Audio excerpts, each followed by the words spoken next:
दाइमा, देखिए ये तो मेरी उंगली में पकड़ने लगा है। आखिर ये परिणाम तो मेरी की गई मालिश का ही तो है, जो नन्हे शिशु में इतनी शक्ति आ रही है। छोटा सा प्यारा सा काना। आ गए मेरे साथी। कुछ कहा आपने? हाँ कहा ना, ये नन्हा सा काना मेरा साथी तो है। हाँ? चलो चलो चलो चलो चलो।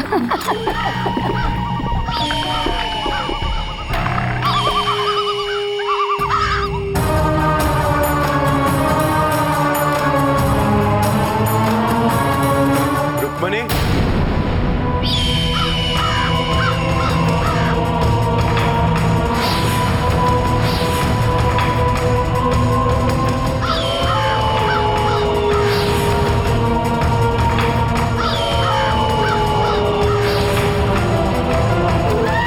नालायको,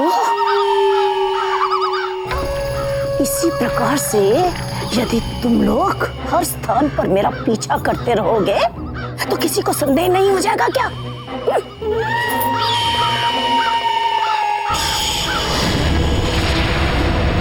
अब जाओ यहां से।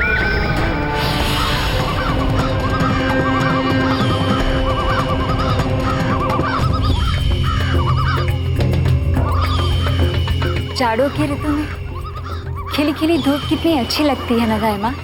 कैसा सुनहरा सा प्रकाश फैला है। जी भर के देख ले इस प्रकाश को रुक्मणी। बस कुछ ही क्षणों में तेरे जीवन में काल के अंधकार के अतिरिक्त और कुछ ना होगा।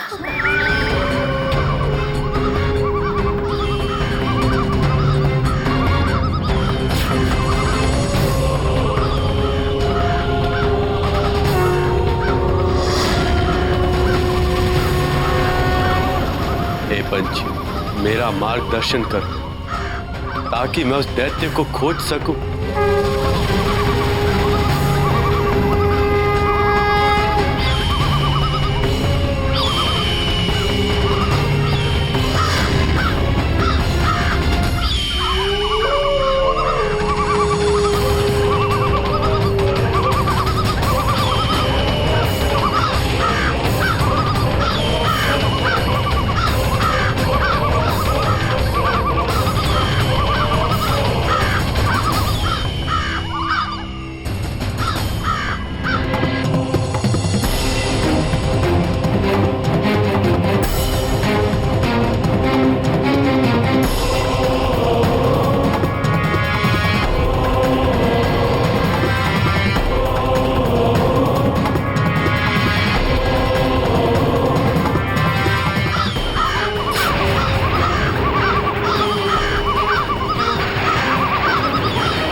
मैं तो इन्हें अपनी मायावी शक्ति से बांध कर आया।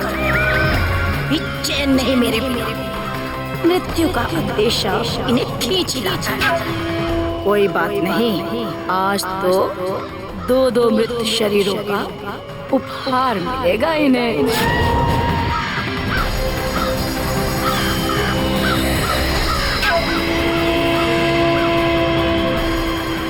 दाइमा, ये इतने सारे पक्षी एक साथ यहाँ?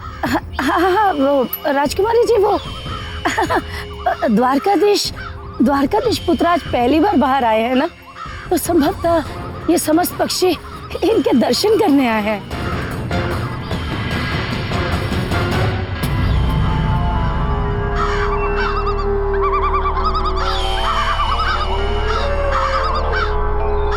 यहाँ से द्वारका नगरी कितनी सुंदर दिखाई पड़ती है।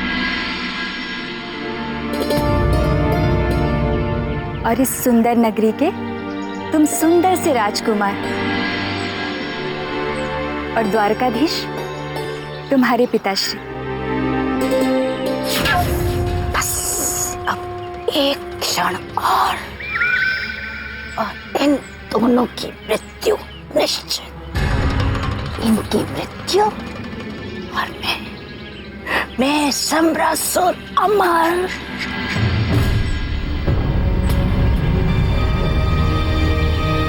वो विशाल नीम का पेड़ देख रहे हैं? उसकी डाली पर मैंने बड़ा सा झूला डालकर बहुत झूला झूला है, और तुम्हारे पिताश्री उसके नीचे बैठकर मधुर बांसुरी बजाया करते थे।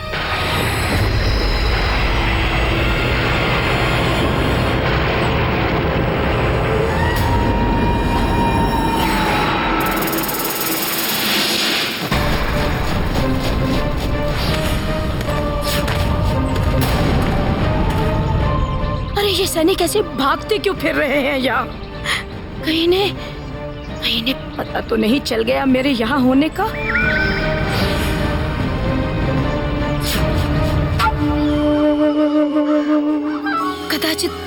कदाचित कृष्ण जान गए हैं इनके बारे में कि ये सब मेरे साथी हैं।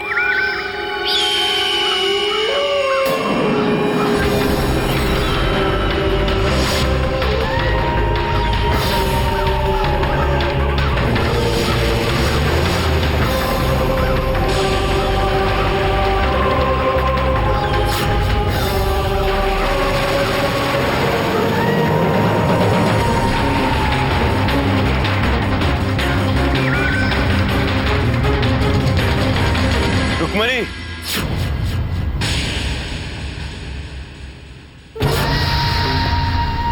स्वामी आइए ना, हम अपने पुत्र को द्वारिका नगरी दिखा रहे हैं।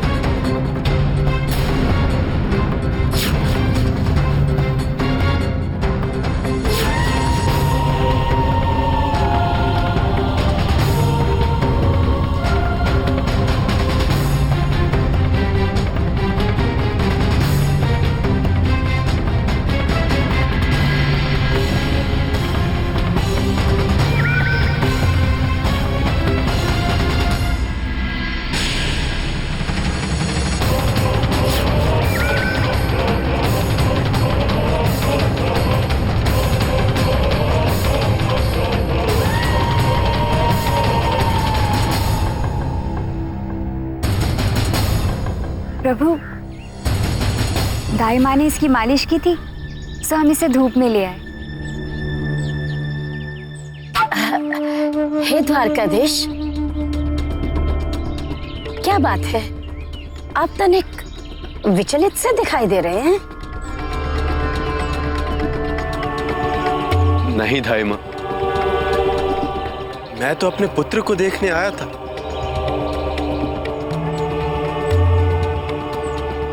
सब ठीक तो है ना? हाँ, सब ठीक है द्वारकाधीश। और क्यों ना हो, इतना कड़ा पहरा, ऊपर से मैं, कोई भी अनहोनी भला कैसे हो सकती है? स्वामी, अब आप आ ही गए हैं तो अपने पुत्र के साथ थोड़ा समय बिताइए, अन्यथा आपको समय मिलता ही कहाँ है राजकाज से।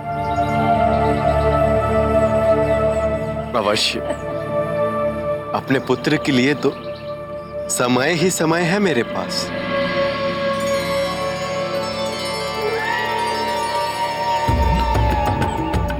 सही कहते हैं कहने वाले, माँ भी ईश्वर का रूप ही होती है, क्योंकि ईश्वर की तरह माँ भी जीवन की रचयिता है।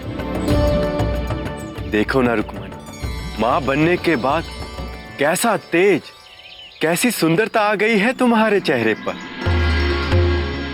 ये मात्र माँ बनने का सुख नहीं है स्वामी, ये आपका प्रेम है, जिसने मुझे संसार का हर सुख दिया। ये पावन दृष्टि जो मुझे देख मेरा रूप बढ़ा देती है।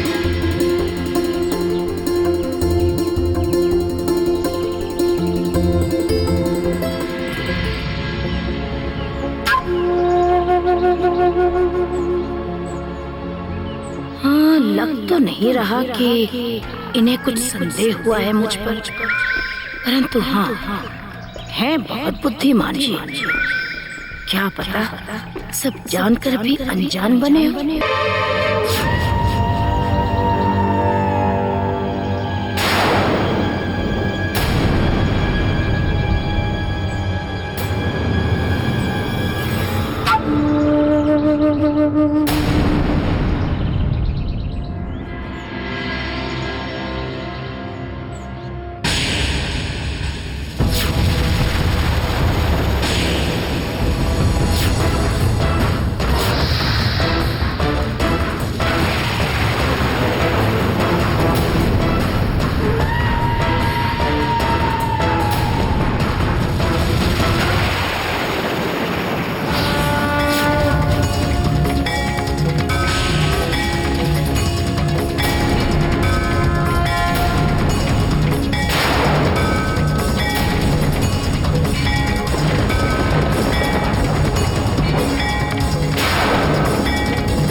क्या हुआ स्वामी, किसे खोज रहे हैं आप?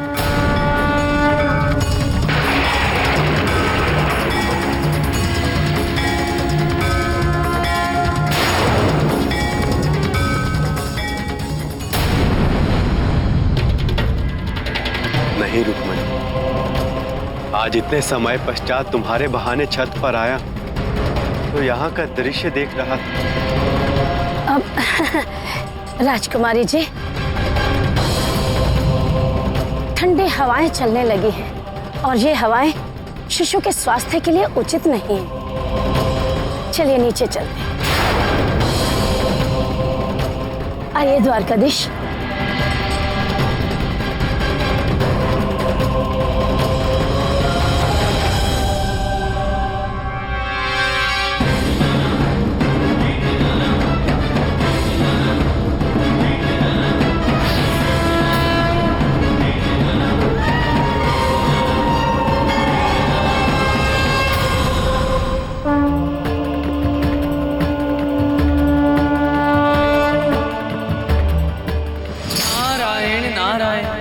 प्रणाम महादेव।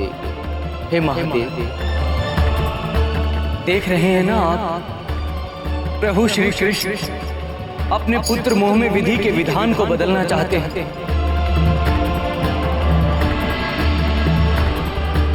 जबकि स्वयं वे भली भांति जानते हैं कि उनका पहला पुत्र ही समरासुर का काल है। किंतु प्रभु, होनी तो तब अपना खेल खेलेगी ना जब प्रभु श्री कृष्ण अपना पुत्र मोह त्याग देंगे। हे महादेव, मुझे तो आशंका हो रही है पुत्र मोह के चलते यदि प्रभु श्री कृष्ण ने अपने पुत्र को अपने से दूर नहीं रखा तो समरासुर की मृत्यु टल जाएगी।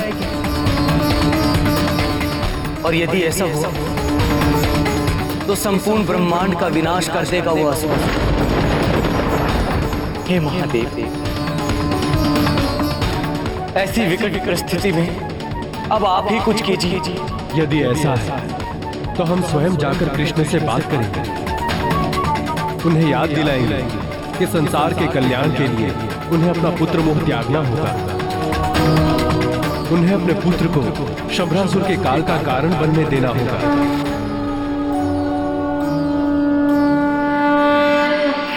छोटे कान्हा जी, आज तो आपने अपने पिताश्री की गोद में खेलने का भरपूर आनंद लिया। दाई माँ से मालिश भी करवाई और धूप में भी गए। अब तो प्रसन्न हो ना? अले अले अले अले।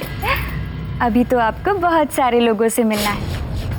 यशोदा मैया और नंद बाबा आपसे मिलेंगे तो बहुत प्रसन्न होंगे और यशोदा मैया तो आपको ताज़ा माखन खिलाएंगी। और ध्यान रहे, यदि आपने कोई शरारत की तो यशोदा मैया से डांट भी पड़ेगी, समझे? उन्होंने तो गलती करने पर आपके पिताश्री को भी दंड दिया था। और देखो, बाहर जाने की हट ना करना। मैं तुम्हें अपनी आंखों से ओझल होते हुए नहीं देख सकती।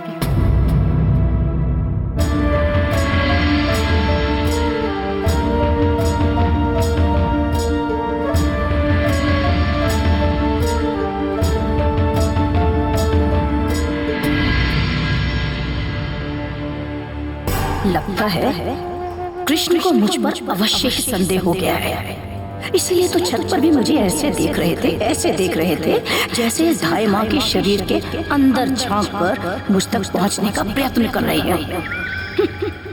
और यहाँ पर भी तो देखो, बार बार चक्कर लगाकर मुझ पर दृष्टि रखे हुए हैं। कदाचित उन पक्षियों ने भी श्री कृष्ण को मेरा संकेत दे दिया है। अब तो और भी आवश्यक है कि शीघ्र मैं अपने इस मृत्यु दूत इस बालक का अंत कर दूं। सत्यभा, मेरी विनती है तुमसे, मेरे बच्चे को संभालने की कोई आवश्यकता नहीं। मैंने इसे जन्म दिया और मैं ही संभालने की शक्ति भी रखती हूँ।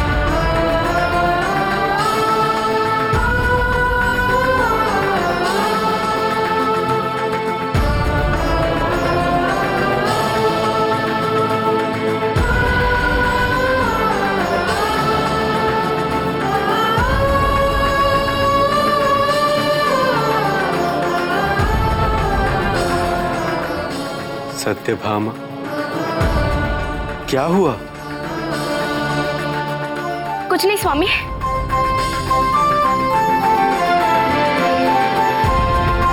कुछ नहीं हुआ।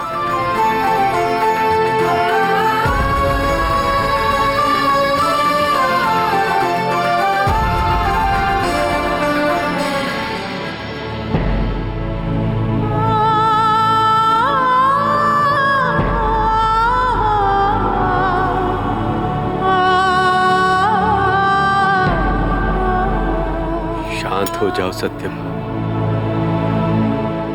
क्या बात है?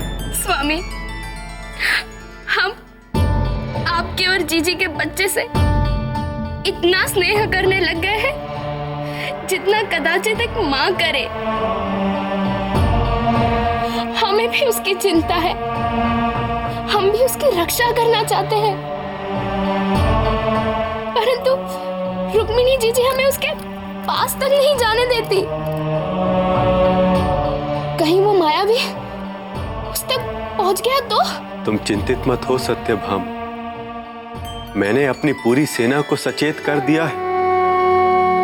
सुदर्शन पूरे महल की परिक्रमा कर रहा है।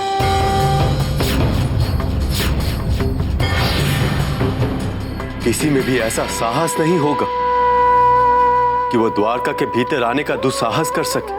आप अभी हमें पूरी बात नहीं बता रहे हैं। अगर सब कुछ इतना सही है तो ये गिद्ध, ये काग द्वारका के ऊपर से उड़ते समय अशुभ चित्कार क्यों करते हैं?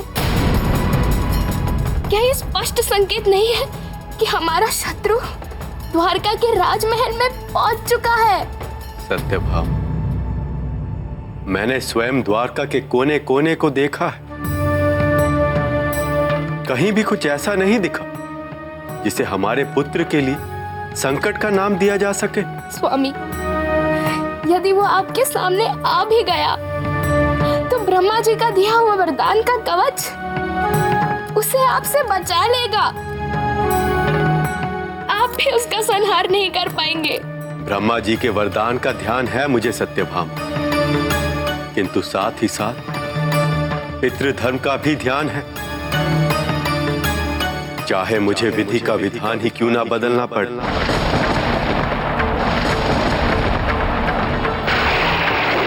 ब्रह्मदेव को अपना दिया हुआ वरदान वापस ही क्यों ना लेना पड़े, किंतु मैं किसी को भी अपने पुत्र का अहित नहीं करने दूंगा।